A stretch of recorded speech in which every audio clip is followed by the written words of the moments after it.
Goldilocks and the Three Bears. The bear family returned to their house. "Somebody broke my chair," the baby bear cried out. "Somebody ate my soup," the mama bear cried out. "Somebody slept in my bed," the papa bear cried out. Little Goldilocks woke up to see the bear family. "Help me!" she shouted and ran out of the house.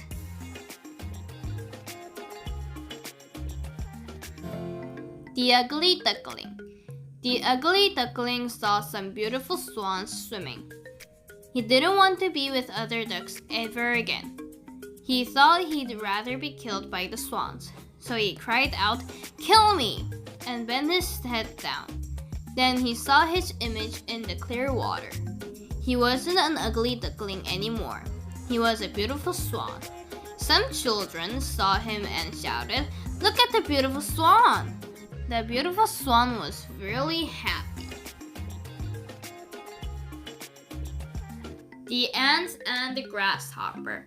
While a grasshopper spent the summer singing songs, the ants kept gathering grain for the long winter. On a fine winter day, when the ants were busy drying the grain, the hungry grasshopper came to beg for some food. "Give me some food, please." If you spent summer being foolish, you should dance all day without food in winter, the ant said to the grasshopper. "I was so foolish!" The grasshopper burst into tears. The Boy Who Cried Wolf. A shepherd boy was so bored.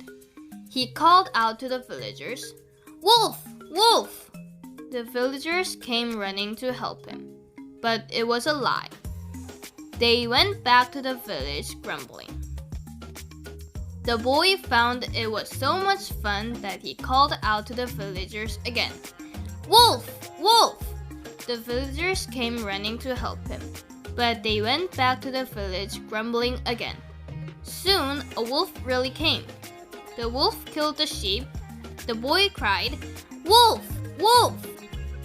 But no one came to his help. Belling the cat. The mice had a meeting on how to be safe from the cat.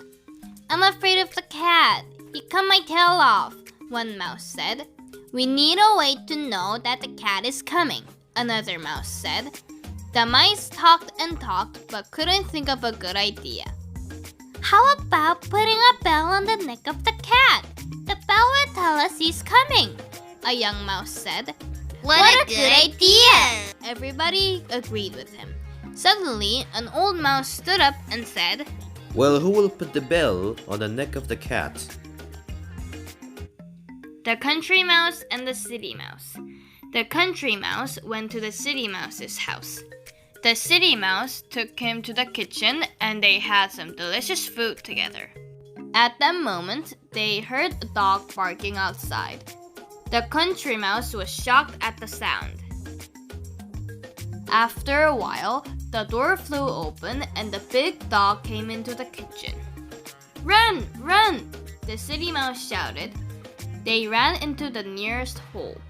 The country mouse said to the city mouse, "I miss the country. I won't come back to the city." Snow White.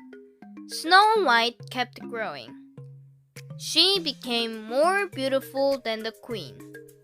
One day, the queen asked the mirror, "Mirror, mirror, who's the fairest of all?"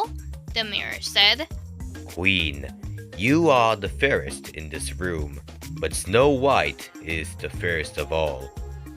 The queen grew green with envy. After that, she hated Snow White very much. King Solomon's Judgment.